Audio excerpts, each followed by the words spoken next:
Most of you have, say, iPhones or something like that in your pocket. Take a look at them.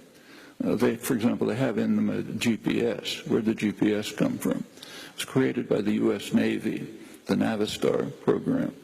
It has microelectronics, software, hardware, almost all created for decades, mostly in the state sector, under often in the U.S. Pentagon funding, here the counterpart.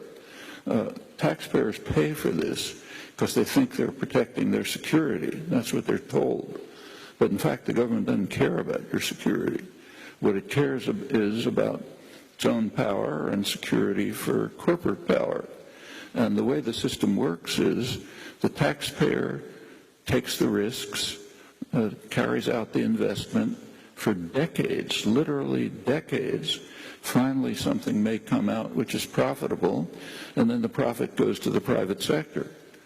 If we had anything remotely like capitalist systems, we don't.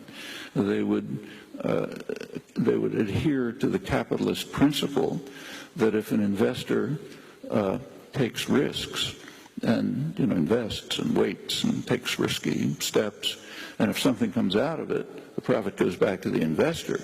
That's not the way it works here. The profit goes to people who had nothing to do with it.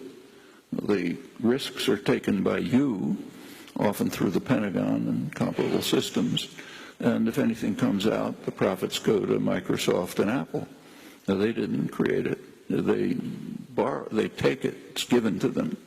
And it literally is decades. So computers were the computer market, personal computer market, became viable in 1977, I think it was. Apple was the first. That was about 30 years after the development of computers, almost all in the state sector, like in the building where I work. And it's if you buy pharmaceuticals, let's say, the research, the basic research and development is pretty much done in the state sector.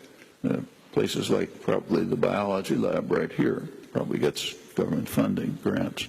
And that's all across the board.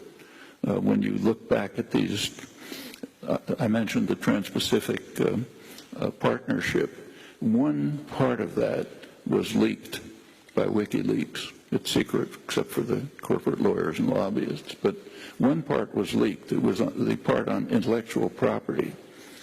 Intellectual property is a polite term, a kind of a euphemism for government instituted monopoly pricing rights. That's what it really means. It means extraordinarily high patent rights, which have never existed in history, for the pharmaceutical corporations and some other corporations. That's to keep the price of drugs up and make profits astronomical. Now there's a pretext. The pharmaceutical corporations say, look, we need that for research and development. That's been investigated. Turns out that probably at least half of the R&D is not done by the pharmaceutical corporations at all. It's done by the state sector and so on. And that's an underestimate, because if you take a close look, the part that's done by the pharmaceutical corporations is towards the marketing end, like, flip around a molecule to get a new drug. But the basic research, the hard, costly, risky research, that's done by people like you. You pay for it through your taxes. And the pharmaceutical corporations rip off the profit. Actually, there is a study one study by a very good American economist, Dean Baker, who he estimated what would happen if R&D was 100% funded by the public and the pharmaceutical corporations were compelled to go on the market to sell what they produce. It turns out there'd be a colossal saving for the public, and of course a sharp reduction in profits of the big industries. That's intellectual property. That's the part of the Trans-Pacific Partnership that was leaked.